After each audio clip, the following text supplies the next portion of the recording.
Hey everyone, Connie here, and today we will be reacting to My Little Pony Friendship is Magic, Season 8, Episode 10. Per usual, I know nothing about this episode, luckily, even though I was not able to get to this on time again this week. The cat is meowing for some reason.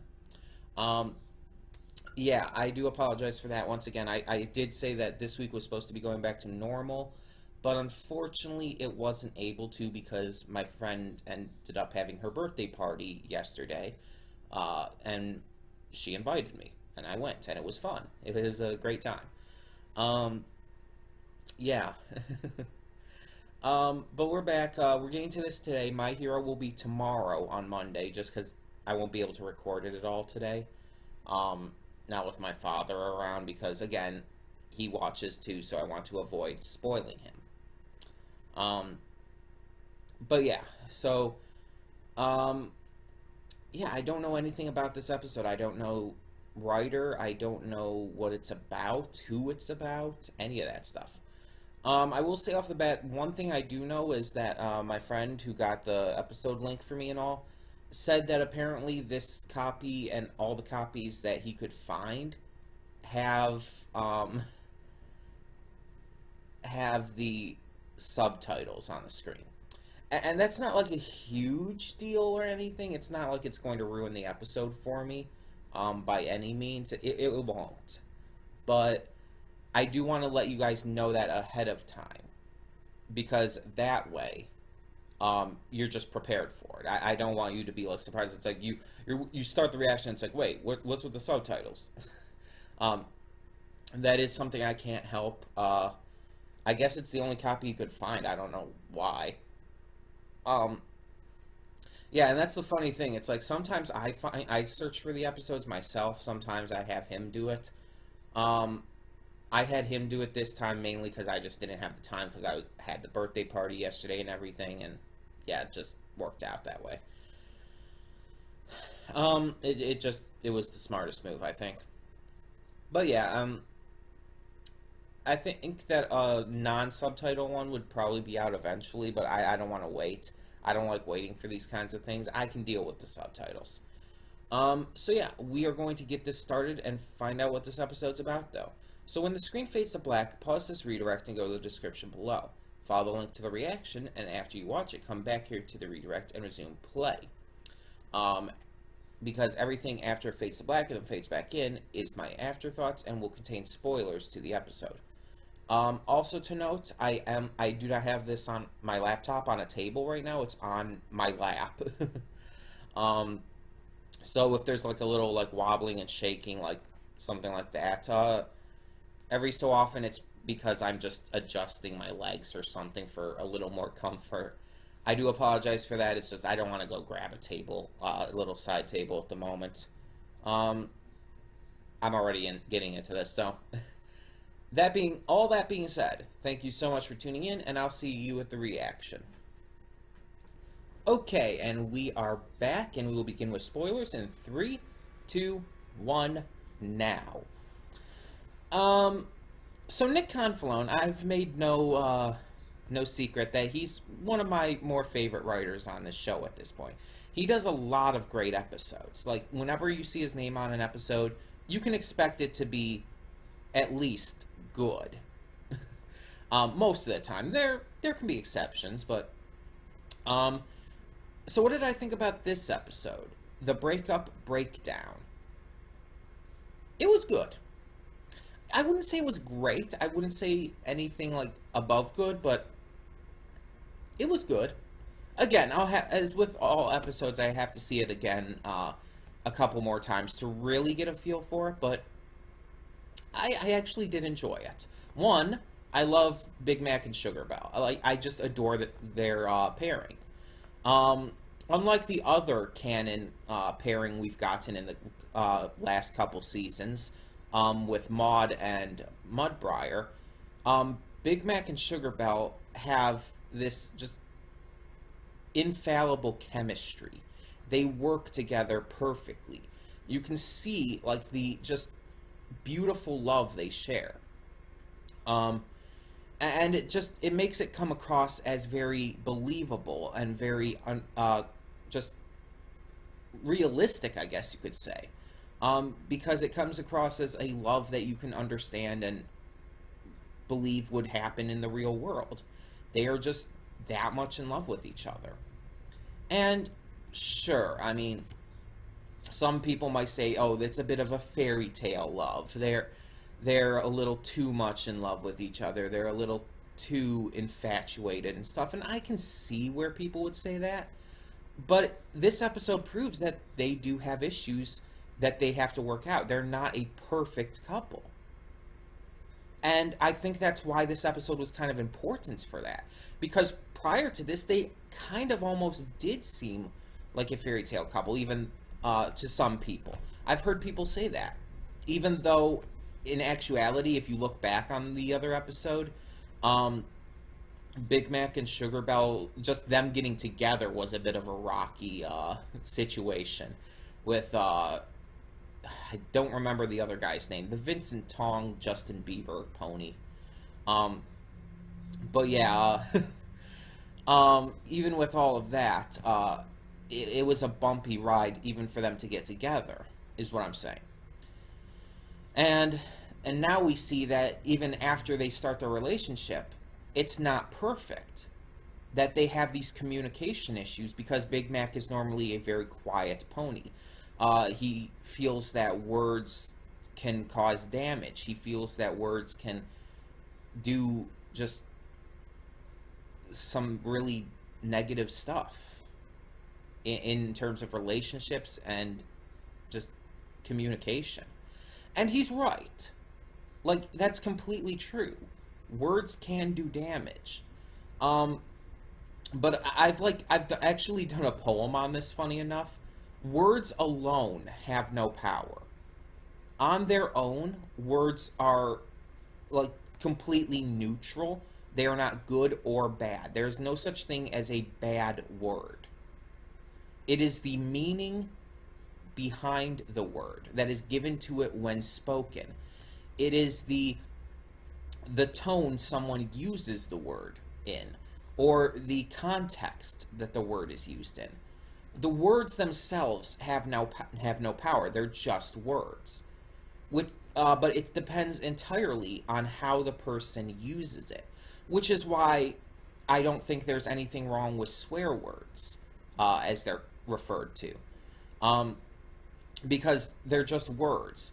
If a YouTuber like Markiplier or PewDiePie or Jacksepticeye says the word fuck when getting angry at a game, there's nothing wrong with that because there's no negative connotation to it.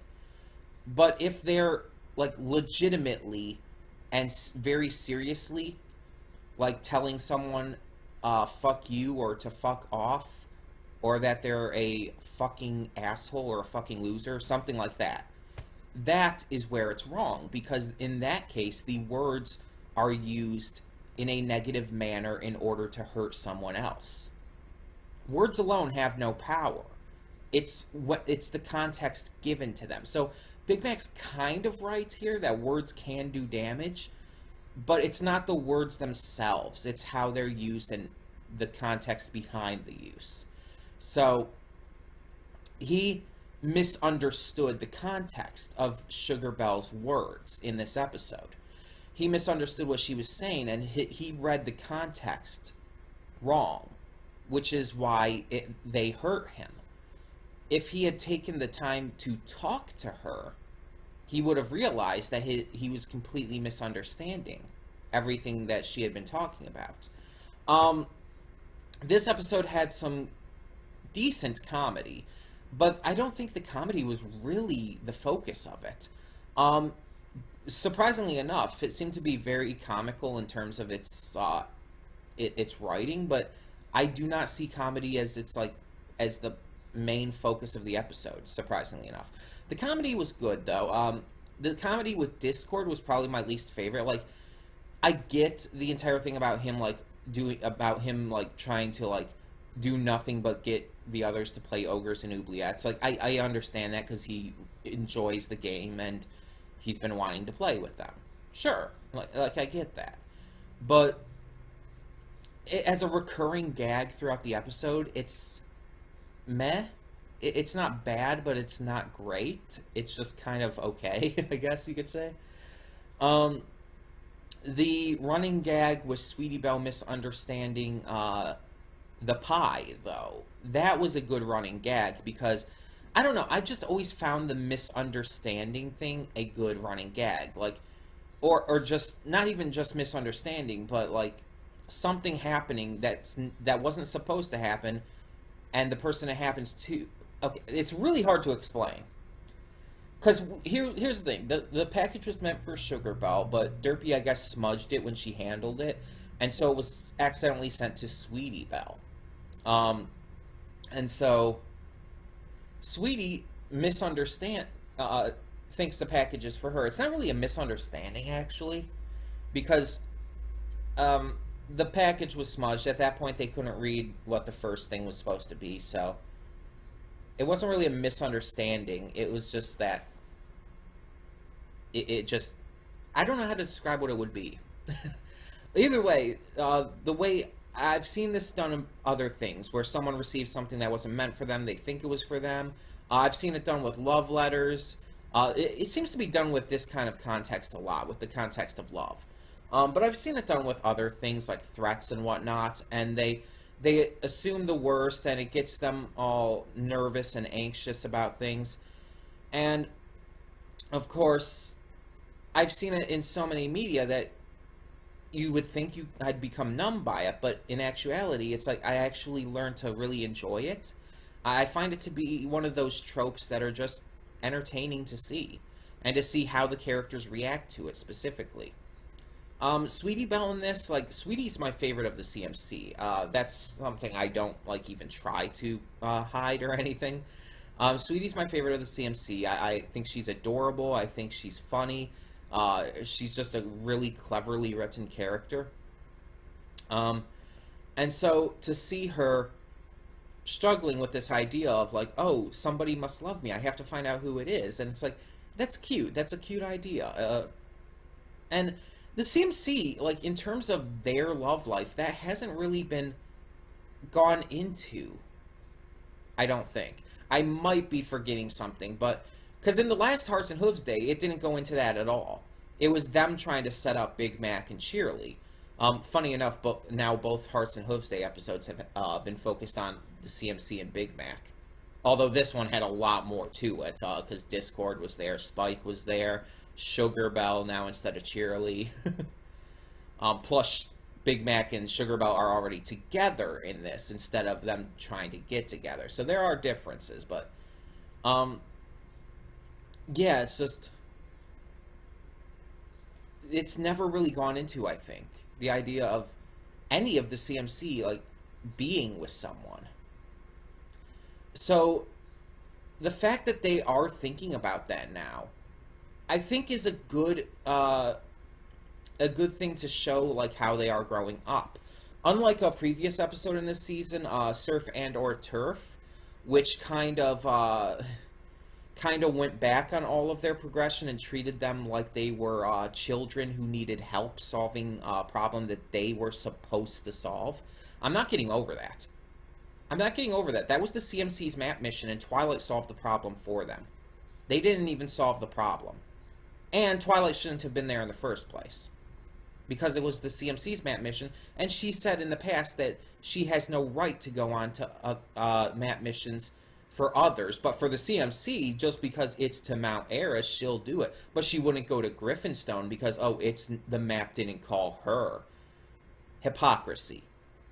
And it's just bad writing as well.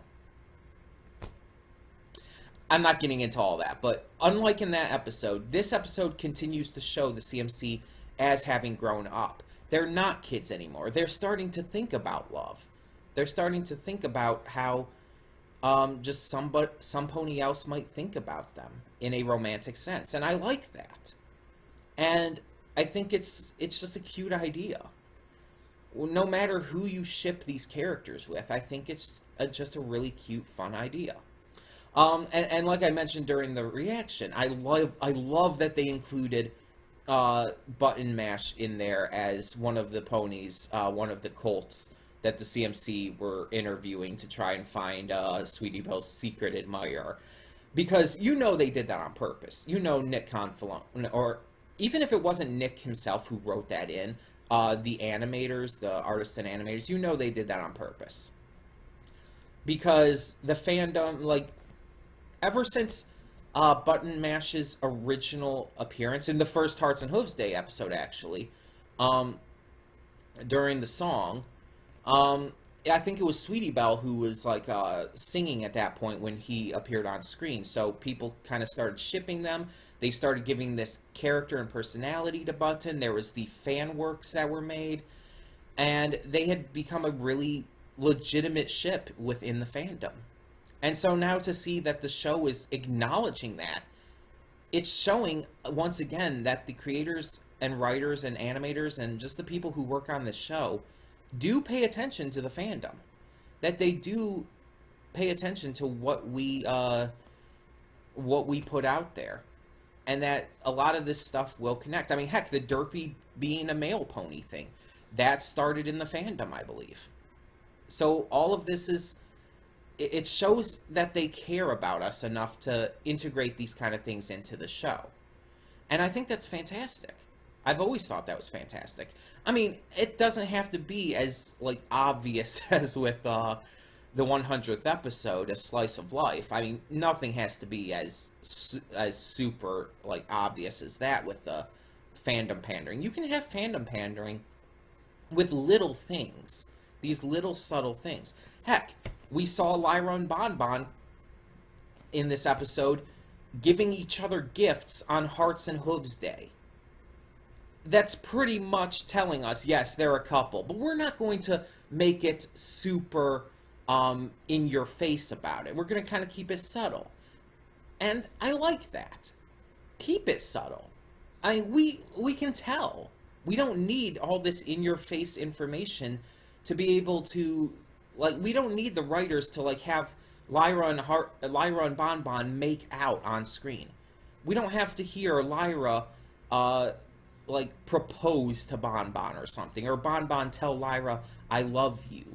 I mean, even though "I love you" that can be between friends and stuff too, but still, you don't have to hear that kind of stuff. It can be something as simple as this.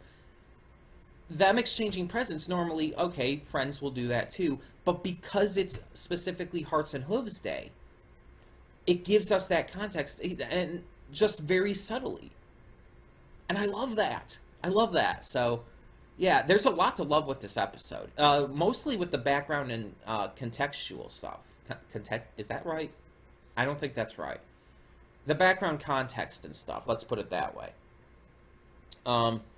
There's a lot of great stuff that really shows that they're paying attention to us fans and just works within the context of the show. Seeing Cranky and Matilda again was nice. It's always nice to see them because, heck, people like them. Let's be honest. They are characters that the fandom does enjoy, and it's always cool to see them again and again, and to see them getting all kissy on Hearts and Hooves Day. That's cute. They're not main characters. They're only like supporting cast, minor supporting cast, even considering their few number of appearances, but still. And this is one of those few episodes that didn't even include any of the members of the main six. And it didn't need to. Because it wasn't about that. And I like how they didn't even try to shoehorn one of them into the background. They even shoehorned Twilight into the background in the Apple Parents episode. The Perfect Pair. I mean, granted, I didn't have any problem with Twilight being just randomly in the background at that point. It's believable. I mean, why can't she go to the market in Ponyville? She's allowed. She's a goddamn princess. She's allowed to do whatever she wants, pretty much. I have no problem with that kind of thing, but I also like to see episodes where they're not even in it in the background. And maybe I missed something. Maybe one of them was. But I didn't see anything. Rarity was mentioned by Spike briefly, but she wasn't in it. Applejack wasn't in it. The most main characters we got in this were the CMC, and they were even relegated to kind of a B plot. In fact, yeah, I would call that the B plot. The CMC's stuff was the B plot. The stuff with Big Mac, Sugar Bell, Spike, and Discord, and Mrs. Cake to a lesser degree. That was the A plot for sure. I think this was a good episode. Let's just put it that way. I think this was a good episode. I do have to see it multiple more times. There might be things I end up not liking about it. And there might be things I end up liking more about it. Usually, my initial thoughts on an episode don't change that much.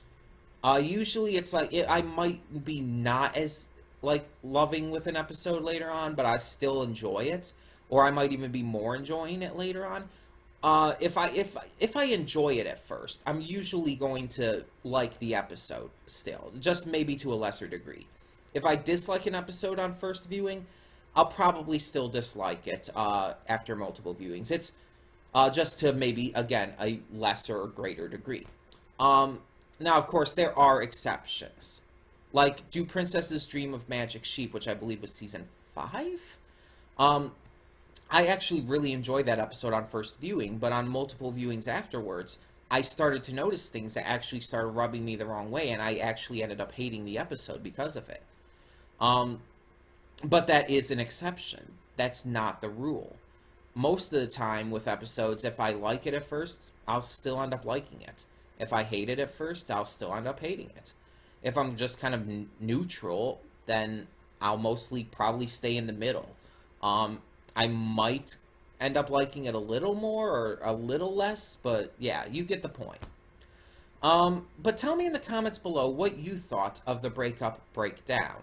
What did you think of the continued cuteness of Big Mac and Sugar Bell? What did you think of Spike and Discord's supporting roles in this episode? What did you think of the B plot with the CMC and Sweetie Belle thinking that the pie was a Hearts and Hooves Day present from a secret admirer for her?